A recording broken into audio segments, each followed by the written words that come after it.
Hujan yang turun di langit seharusnya memberi kehidupan dan keindahan bagi alam. Ternyata, ada fenomena yang mampu mengubah hujan menjadi ancaman bagi kehidupan dan kesehatan manusia. Ya, betul sekali. Jawabannya adalah hujan asam. Mari kita bahas bersama seperti apa bentuk hujan asam dan bagaimana proses terjadinya. Bayangkan sebuah kota yang indah dengan pepohonan yang rimbun, sungai yang jernih, dan langit yang biru. Di kota ini terdapat banyak pabrik besar dan kendaraan yang sibuk berlalu lalang. Pabrik-pabrik ini menggunakan bahan bakar fosil seperti batu bara dan minyak untuk menghasilkan energi yang mereka butuhkan.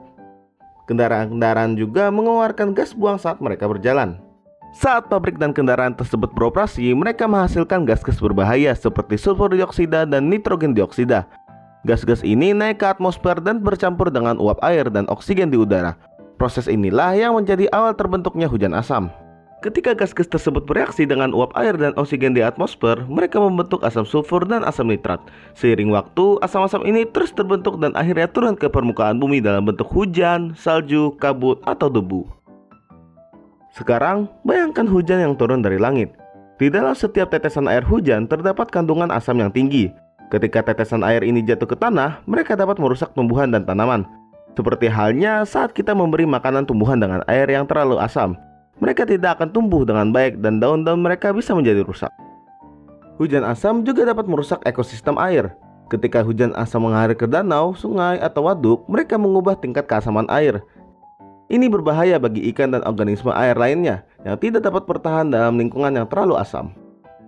Selain itu, hujan asam juga dapat merusak bangunan dan infrastruktur. Asam dalam hujan asam dapat menyebabkan korosi pada logam dan merusak material bangunan seperti batu kapur dan marmer. Dampak hujan asam juga dapat dirasakan pada kesehatan manusia. Udara yang tercemar oleh gas-gas berbahaya dapat menyebabkan gangguan pernafasan dan masalah kesehatan lainnya. Untuk mencegah terjadinya hujan asam, kita perlu mengambil langkah-langkah yang tepat.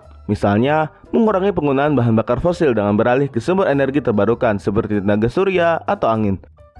Kita juga perlu mengurangi penggunaan kendaraan bermotor dan menghemat penggunaan listrik. Dengan melakukan ini, kita dapat membantu mengurangi emisi gas berbahaya ke atmosfer dan melindungi lingkungan serta kesehatan kita. Tapi, semua belum terlambat. Kita bisa berperan dalam mengurangi hujan asam dengan cara mengurangi emisi polutan.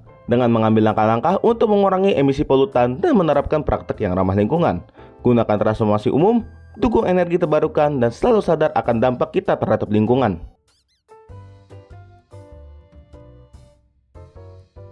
Jadilah bagian dari perubahan positif ini, karena masa depan bumi kita tergantung pada keputusan yang kita ambil hari ini.